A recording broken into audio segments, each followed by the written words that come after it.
Hi, everybody. Thank you so much for joining us today. I'm really excited to be here with writer and also ultimate novel writing course tutor, Rosie Fiore.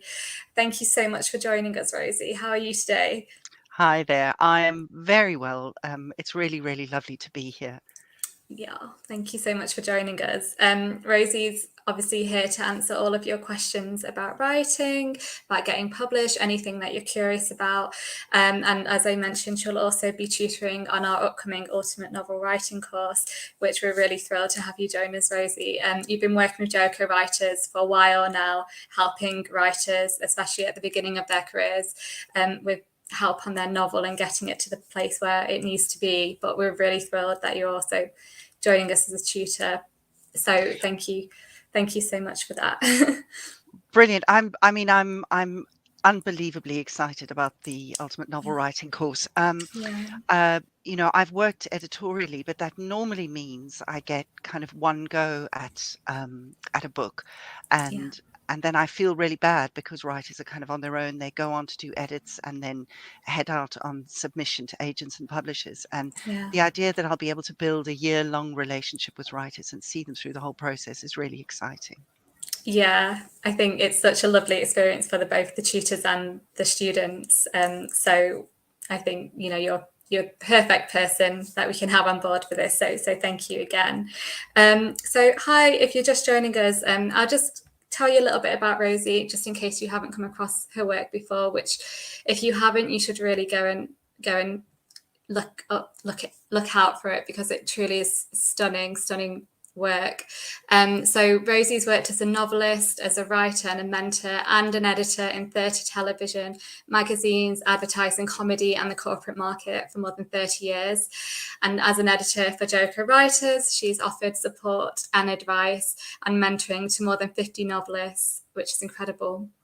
I know you were born and you grew up in Johannesburg, South Africa, and you currently live in London, which is just lovely, because you get to share kind of both those kind of experiences in your novels, which is something that I think really kind of stands out in your work. You can really feel the kind of the experience of both those kind of places. So it's wonderful. I know you also hold an MA in creative writing from Royal Holloway, and you're also a fellow of the Higher Education Academy. And as well, obviously, as all your tutoring and your teaching work, you've published 8 novels, which have been published by Struck, Workus, and Allen and Unwin under your own name. And you've also published the novel The Afterwife as Cass Hunter, which is also a really beautiful, poignant book. If you've not read that, please go and check it out after this talk. And as a tutor on the course, I know you're looking for work in a wide range of genres, from contemporary literary, book club romance, to historical fiction, young adult, crime and thriller. So thank you again so much for joining us. I'm really excited to have you here, just to speak to writers about your experiences and help them with some of their questions about how they're kind of proceeding through their journey, if there's anything we can help them with. So if you do have a question for Rosie, please drop it into the comments. We'll be more than happy to answer that for you. So let's get started. So really excited to have you on board with Jericho, but obviously you've got a vast career outside of the work that you do with us. You've written novels, you've worked as a copywriter and a journalist, and you've written plays. Could you talk a little bit about how you approach each new project, and if your method changes depending on the format that you're writing it in? Yeah, no, it's so funny when you list my CV. I'm like, gosh, I really am jack of all trades and master of absolutely nothing. Um, I have been extraordinarily lucky in that for 30 years I've made a living as a writer. But what that's Yeah. meant is that I've written. I mean, I really have written everything. I started out, as you say, in theatre. I have an undergraduate degree in drama, and I thought I was going to be an actor. And let me tell you, the world is hugely relieved that that was shelved. Oh, I'm Um, sure that's not true. I still do bits of theatre and I do enjoy Yeah. it. Oh, But then I moved into television, and the One of the first gigs I got as a young writer in South Africa was I wrote on the South African edition of Sesame Street, Yeah. which was an absolutely life-changing gig. We worked with the Children's Television Wonderful. Workshop. I met Elmo, Oh, which, let me tell you, fantastic. was a life-changing thing. But the Oh, thing about that was so extraordinary was that, they were incredibly rigorous about their process, which was that every single tiny little 3-minute script we wrote, we had to write with, the audience of a single 4-year-old child in mind, oh, and that every single piece had to meet a single curriculum goal. So, for wow. example, you had to write a piece where, um, the child will learn the sight word "stop," Oh, and that okay. so therefore, they don't learn how to spell stop, they don't learn the word Mm, go, they learn just the word stop. wow. And that level of focus was an incredible training ground. And Yeah. what I came away from that with was a sense that when you write, your intention should always be clear. So Yeah. whether I'm doing a piece of corporate copywriting, whether I'm working on a novel, whether I'm writing an editorial report for a writer, I try and keep my focus and my intention clear throughout. When I teach business writing a lot, and I always teach people 3 Mm, principles, which are: who are you writing for? What do they yeah. need to know? What do you want them to do? So Yeah. I guess that's a good starting point, I think, is to whatever you're hoping to write, give yourself as clear a brief as possible. Definitely. I think that's wonderful advice and something like, it's really good to kind of have in mind no matter what kind of project you're working on. I know a Mhm. lot of, people go into a new writing project through different ways. They can, find inspiration through a character or through a setting or just like even from experience they might have had for a brief second. But I think you're so right, like having that intention and knowing where you want to end up with that piece of work is so important. So that's And, you may well end up somewhere completely different, but, yeah. it's going in with a degree of focus is really Yeah. important. And then the other thing, I have learned over all these many years of writing is that, um, uh, I'm going to put this really badly. The only way you can write is to write. Um, Thinking about writing is not writing. Research is not writing. No. Um, Doodling around and making maps and mind maps, all of that important, but it's not writing. Yeah. And the actual work of putting the words on the page it's vital, and it's hard. I Yeah. know, and we will, as writers, we will find every possible way to procrastinate and not actually do it. Um, but yeah, I mean, this is for anyone aiming at the ultimate novel writing course. Mm, Um, you got to actually get the words down. yeah. And a novel has a lot of words in it. Yeah. Um, so to write between 60 and 100,000 words, that's a lot of words to type. It's a Um, lot. and you have to be getting them on the page. I mean, I would argue you have to be writing every day, but Mm. that's another discussion. I mean, I guess it's like with any other trade or skill, like the more you do it, the better you get, really. It's something that you do have to practice and put intention towards. So I guess, kind of going along on that note, do you have any other advice for new writers who are just kind of starting out? Anything that you wish you'd known when you were just beginning your career? All kinds of things. Yeah. This is, if I'm going to speak particularly about novels, I think, because obviously Okay. we're talking about the ultimate novel writing course. Yeah. Um, uh, you're embarking on a marathon, not a sprint. Yeah. Um, and I'm I've been a runner for very many years of my life, and I think there are lots of wonderful parallels between long distance running and writing novels. And one of them Yeah. is there is a bit in the middle where you're going to want to give up. Hmm. Um, Absolutely, you're going to want to give up. If you Yeah. speak to experienced novelists, they'll tell you about the 40,000 word mark, which is the Right. point where we all go, I hate my book. It's terrible. It's really stupid. Um, Oh, and it's a little bit like, I suppose, rowing across the Atlantic when you're in the middle and yeah. you can't see the shore on either side, but you can't stop. And Right. um, so it's just about the resilience to keep going, Yeah. um, and trust. trust. There may well be a time where you go, this is terrible and it's not working. But I would Yeah. always say push on, finish, get a first draft down. Because then um, the wonderful novelist Rowan Coleman once said something where she said, often she doesn't know exactly what a book is about until she finishes the first draft, until she gets to the end and she goes, oh, okay, that's what it's about. Yeah. But you have to get to the end of the first draft to get a real sense of the full shape of it.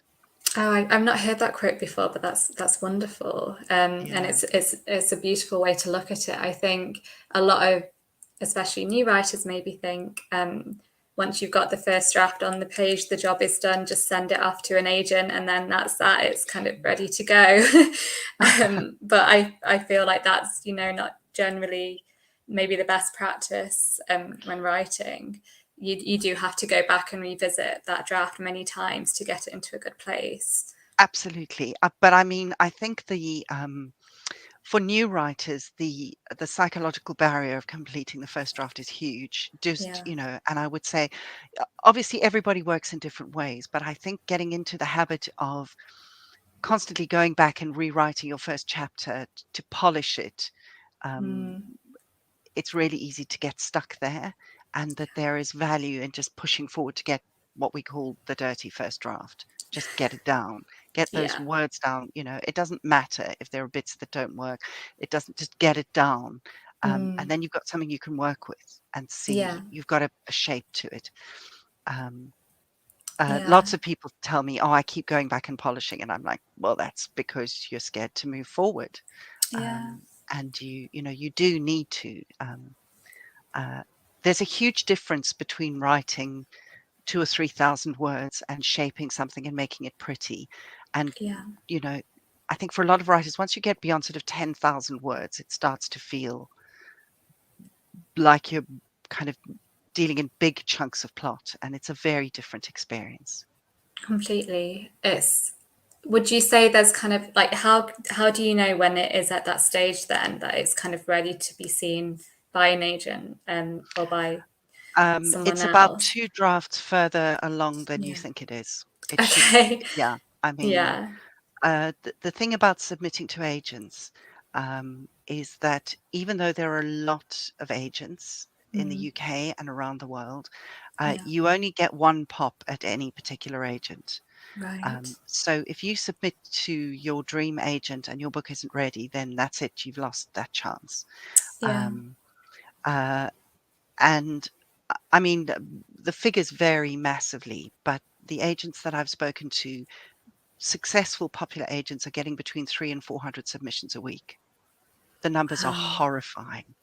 Yeah, So, I mean, I would say getting an agent is the single hardest thing you're going to do in the whole process. for sure. Actually landing an agent. Yeah. Once you've made your way over that hurdle, you're kind of in the club and things get a little bit easier in terms of the fact that publishers will look at your work and things like that. But Yeah. actually getting over that barrier to get an agent is very, very difficult. Yeah. So, your submission pack has to be absolutely as good as it possibly can be. So Yeah. you need to have polished it to the nth degree. There cannot be an error in it. You must Yeah. absolutely, to the finest detail, meet the submission guidelines of the agent to whom you're submitting. Yeah. Don't don't give them an excuse um, to bin your submission, because it's, Yeah. they're going to look at so many. You don't want them to miss yours for a small error. I Yeah. know one agency where all the agents are women, which is not unusual. Mm. And if a submission comes into their inbox that says, "Dear Sir," they bin it Yeah. because Which it is means fair. that person hasn't done their homework. Yeah. Completely. They're just, I guess, mass emailing all the Yeah, agents they can yeah, think of and not putting any consideration into it. So yeah, I mean that's really good advice. I think that would be really helpful for a lot of new writers to know that, because I think until you kind of gone through the experience, you don't necessarily kind of, I guess, have as much knowledge about these things. So I think that's really useful. We've had a question come in from Sarah. Hi Sarah, thanks for joining us. She's asked, is there time in the course, so on the ultimate novel writing course, to finish the first draft and revise? I'd say it's probably down to where she is at the start of the course, really, with her novel. Sarah, yes. I mean, I would say absolutely. Yeah, But I mean, that's going to take, a huge amount of the work that you would do within the course is going to be your time. yeah, Um, uh, Writers can take anything from 3 months to 10 years to finish a first draft, depending on how they work.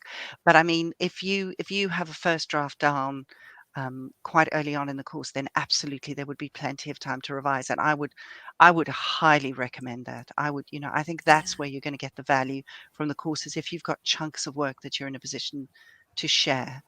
A yeah, part of the course is that you get either from your mentor or from another editor, you get a full Jericho Writer editorial report. yeah, Um, and obviously, the earlier in the process that you do that, the more time you have to act on the recommendations in that report. yeah, yeah, and get that kind of feedback from your tutors in that process, which I think is Yeah, so valuable. Um, it's hugely valuable. I mean, what I always say to people that I teach is that whatever kind of writing you're doing, there is always a gap between what you put out and what the reader receives. We think we know what we're saying, but it's not always received in quite the same way. yeah, And what you want to do is try and close that gap as much as possible. And completely. for that to happen, you need people to be reading your work. Yeah. You need beta readers, you need a mentor, you need people to be reading what you're writing to say, are you sure? Because this character's coming across perhaps a little bit like this, or Hmm. I don't really understand the motivation for this. Can we adjust this? Um, Completely. that's when it becomes helpful. Yeah, I mean, I think again, there's this sort of stereotype about writing being an isolating process, and it can be. And I think there are times when you need to, go into those moments of isolation to get your work out. But I think it doesn't have to be for the entire journey, and it can be incredibly, valuable. And I think it is important to have that community of writers and mentors around you, especially, if you are submitting your work for the first time to an agent. I think having that feedback before you even go and do something like that is just, can really help you, or to avoid making those mistakes that you wish, you'd known about, like, further down the road, so you don't, have to kind of trip over those hurdles to start with. Yeah. Yeah, I mean, absolutely. The more feedback you get, and the thing is, you're going to get feedback that says fix this or change this or whatever. But what you're also going to get is people saying, "I love it. I'm so excited about this." Yeah. Um, my most recent novel, which is currently out on submission with publishers, I worked with an Mm. editor on, and she still calls me up to tell me that she loved the book. And I tell you what, in the dark, dark days when I'm working on the umpteenth draft and thinking, Yeah. I don't know why I'm doing this and this is so hard, those words are sustaining. You Yeah. need cheerleaders, you need people on your team to go, yep, Yeah. you're on the right track. This is great. Because um, we were talking before this before we Yeah. began, Yeah. just about the fact that the single most valuable thing you need as a writer is resilience. You Yes. actually need to be tough as hell. You really Yeah. do. Yeah, that's so true. And I know you were saying how you've seen, even outside of the writing community, artists in other disciplines such as film and, actors. It's the ones, not always, who you think are going to make it from the beginning. It's the ones who show that dedication and really kind of stick to their guns and keep pursuing their passion. They're the ones who make it, not necessarily the ones with the, obvious talent at the beginning, although obviously that helps. But I Yeah, think the common theme, it seems to be, is that resilience to completely, helping you on your way. completely. And I mean, I was saying to Kat earlier, I've edited more than 50 novels for writers who've come to Jericho. And obviously, there's Yeah, been a wide range in the quality of the work that's been produced. But the people that are kind of at the top end, where I've said, yeah, I think if you do this, it's worth submitting. And they've yeah, gone on to submit to agents and publishers. What I see happen quite a lot is a few months down the line, I'll get an email from that person going, well, I submitted to 3 agents and they all said no, so I'm going to give up. I'm going to Yeah. self-publish, or I'm not, I'm just going to stop. Um, Yeah. and the truth is, it's really hard out there, and rejections are not a sign of the quality of your work. It just Yeah. means you haven't met the right person yet. You haven't met Yeah. the right agent or the right publisher. Um, No. if I can just say, I went out on submission looking for a new agent at the beginning of last year. Mm. Um, I've got a publication record. I've got, you know, long listed awards. I've got kind of a reasonable reputation. Yeah. And I had what I thought was the best book I'd ever written. I submitted to 40 agents. That's 40 in batches of 10 or 15. Wow. I got an outright no from 30 of them, Wow. echoing silence from 9 and 1 yes. So, Wow.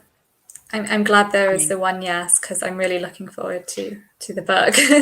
But absolutely, yes. So, yes, just a big up for Katie Greenstreet of Paper Literary, who is my agent yeah. and just a brilliant champion.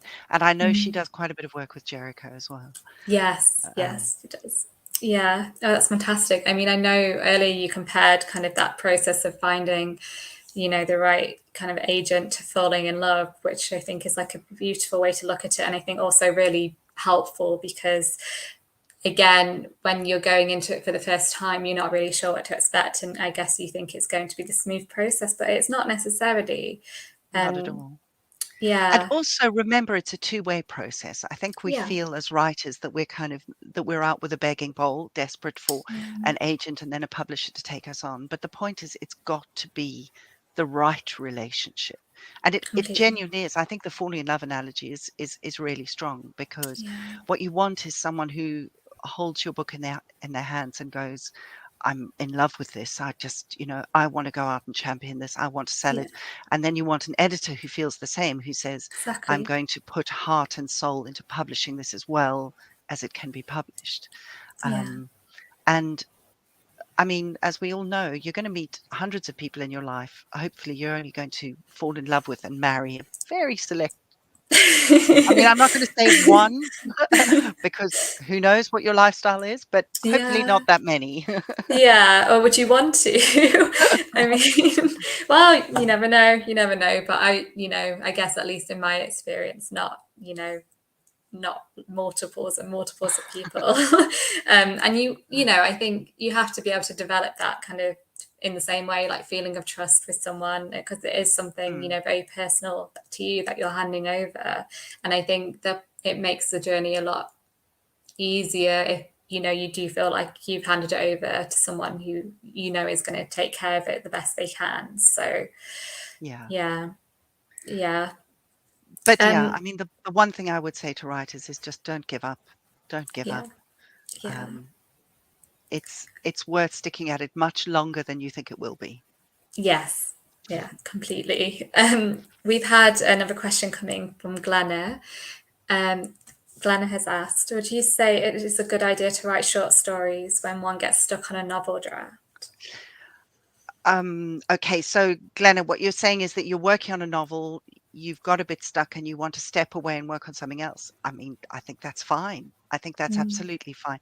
I mean, I find short stories just like a marvel, because I've yeah, never I don't, it's not a skill that I have, but a beautifully crafted short story is a work of art.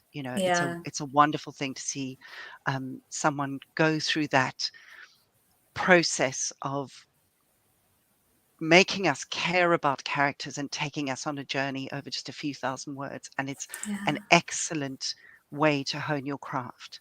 yeah, But Glenna, also don't give up. Don't allow yourself to be stuck. Just push on. yeah, Because I know how hard it is, and I know how hard it is to keep your courage up, but keep going. yeah, And also, as long as you're writing, and that's the yeah, most important thing. Yeah, definitely. Are there any kind of things that you do when you get to those moments? Like you said, like at the 40,000 word mark, is there anything you do that kind of helps you to push through? Um, I have a, as I say, I'm the queen of procrastination, so I have a really great suite of skills, both practical and digital, which I shall share very briefly. Um, yeah, uh, I have a slightly odd writing method, and I'm not at all saying that this is the same way anyone else should work, but it works for me. yeah. I have a word limit that I have to hit every day. Okay. Um, so when I work on a first draft, I write 1,200 words a day, every day, Wow. 7 days a week. It is non-negotiable. And Yeah. there have been times where I've literally fallen asleep with my hands on the keyboard like this. Oh, Um, when I began, I was a yeah, single parent working full time, writing in the middle yeah, of the night. But I still, that was for me. And I'm not saying it's the only way, but it's the way that works for me. That means I get that first draft out. yeah, And it means when I feel like I'm stuck, I have to keep going. yeah, If it feels like I've written myself into a corner, I've got to find a way to climb out of that corner and keep going. yeah, And it also means you've got all the threads of the story in your head. And because yeah. if I stop, then I forget Mm, why so and so got in the lift, or right. what the motivation for this was. Think I lose things, so I have to keep Yeah, going. yeah. In terms of technical tools, there is a Chrome add-on called Freedom, Okay. which you can put on your computer, which allows you to block either the whole internet or sites that you are likely to use to distract yourself for Oh, periods of I need time. that. I need to use this. Can It's life-changing. So I have a list which includes all the social media sites, all the news Yeah, sites, Amazon, yeah, all of those things yeah, where I might step away from writing and yeah, distract myself. And so I yeah. block those for 3 hours every day, and that means Oh, I can't access fantastic. them and I have to work. Yeah, Um, I'm that's also a great. great believer in, I don't know if Jericho does anything like this, but there's a thing called the Writer's Hour, which Mm, is run by an organization called the Writers Salon, which is a yeah, Zoom call every morning at 8 a.m. where you can write in company with other people. But it yeah, means that it's dedicated time that you set aside yeah, for your writing, and you're accountable because there are people watching you. yeah. Um, It's a lovely idea. so, those kind of writing sprints, which lots of different people do, are really Yeah. useful. I Um, I think we'll actually be bringing some of those onto the Ultimate Novel Writing course next year, which is great. So I think there will be times in the course which will allow students to get together and to do that. So really excited for that to be a I part of the course. I think that it's hugely valuable. I did a first Yeah, draft of a novel in 3 months at the end of last year, just working in Writer's Hour. yeah, So it's, I think if you're feeling stuck, make use of things like that. Make use of community. Make use of tools that stop you distracting yourself. yeah. Um, I literally tell you this from the bitterest experience. There is no Yeah. house so clean as the house of a writer who's trying Oh, to yes. avoid.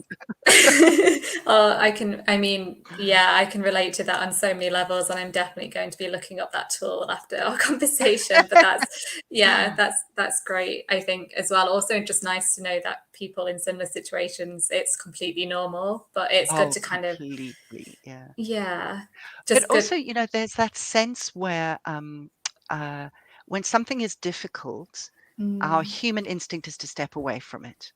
yeah, So if you're struggling with something, our human instinct is which is why working on a computer is so dangerous, because distraction is a click away, it is. and an email comes in and you go, oh, that's really interesting. So shut your Outlook down if you're trying to write as well. Um, Yeah, but also, just to recognize that in yourself, to go, yeah, I can see that I'm finding this hard and I want to go and hang the washing out or look on mm, Facebook. And yeah, that's the moment where you dig your heels in and you power forward and keep going. Because that's when the exactly. good work comes. Yeah, yeah. Well, that's wonderful advice. Thank you so much, Rosie. I know a lot of people watching will hopefully take that away with them, and it'll be helpful for them as well. We've got another question that's just come in from Denise. Thank you, Denise. So she has asked, when you're writing to a word count 7 days a week, doesn't the work bleed into your sleep? Is there a point when you know you're working too hard? For, for the sake of transparency, Yeah. Denise is a friend. Okay. So this comes this comes as she's possibly she's holding you accountable. she knows that I'm the world's worst sleeper. Oh, Um, oh, um, uh, Anyone who knows me well will know that when I'm working on a book, I live in it. Um, my husband says he knows when we're deep in a book, we begin to talk about these people as if they live in our house. Um, yes. so the book I'm working on at the moment is it's a feminist retelling of Dracula. So Lucy Westenra has lived in our house for the last 2.5 years in a big way. Oh, Sleeps in the fantastic. bed, Yeah, uh, and um, yeah, I don't know. I don't know if there's a point where you're working too hard. I do think sometimes you have to go and live in the book. You do. yeah, You have to inhabit that space yeah, to really, and then that's when you get those moments when those beautiful plot moments happen. Those beautiful where you go, I'm writing this, but I don't know why. I'm writing this yeah, scene, but I don't know why. And then suddenly the revelation leaps yeah. out at you. And those moments, man, that's why I'm still doing this stupid job because they're the best moments. Yeah, I mean, I Sarah's just commented feminist retelling of Dracula, love it. So I Oh, think, Sarah, from your yeah, lips to God's ears, tell the publishers, tell the yes, publishers. yes, there's a lot of us who are going to be very excited about that book. But I remember, like, I've heard other, like, even like musicians and everyone speaking about that moment. It's almost something mystical in a way, how it happens, and it's such like a magical experience, and you kind of can't quite define it. But when it happens, it is just beautiful.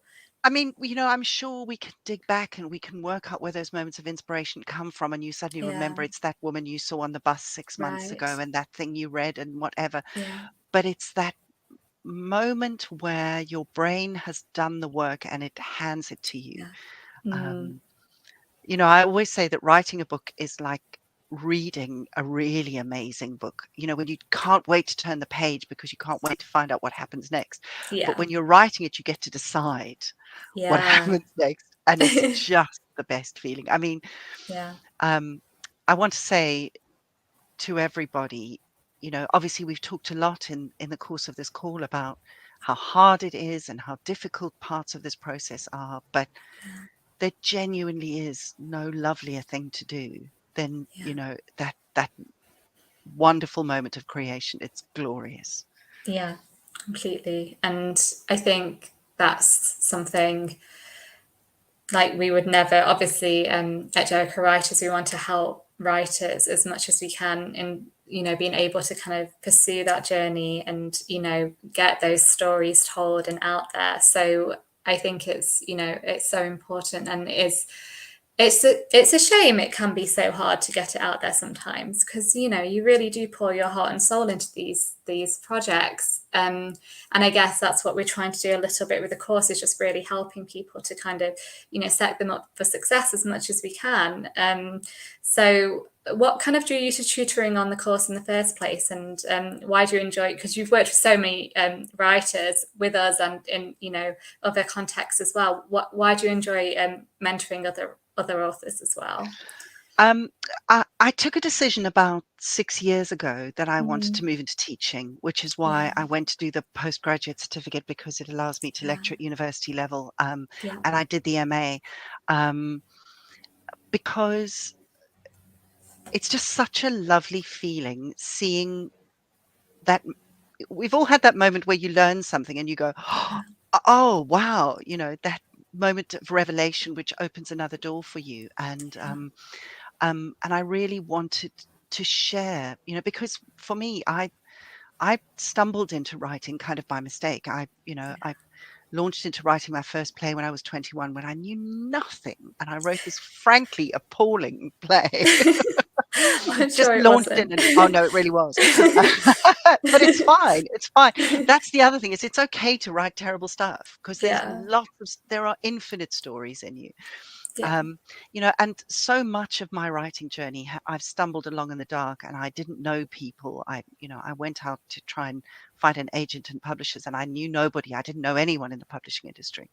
Yeah. And I just thought, you can tell people stuff that will save them 6 months of pain if they know Right. this stuff, Yeah. both about writing and about the publishing process. Yeah. Where you can just point out to someone, if you just, um, I'm editing a novel at the moment for a writer who's submitted to Jericho, Mm. and he's a really good writer. His work is Yeah. amazing. But I'm looking at the book and I'm just going, you know what? Cut your first 2 chapters. Just cut them. Mm. You don't Yeah. need them.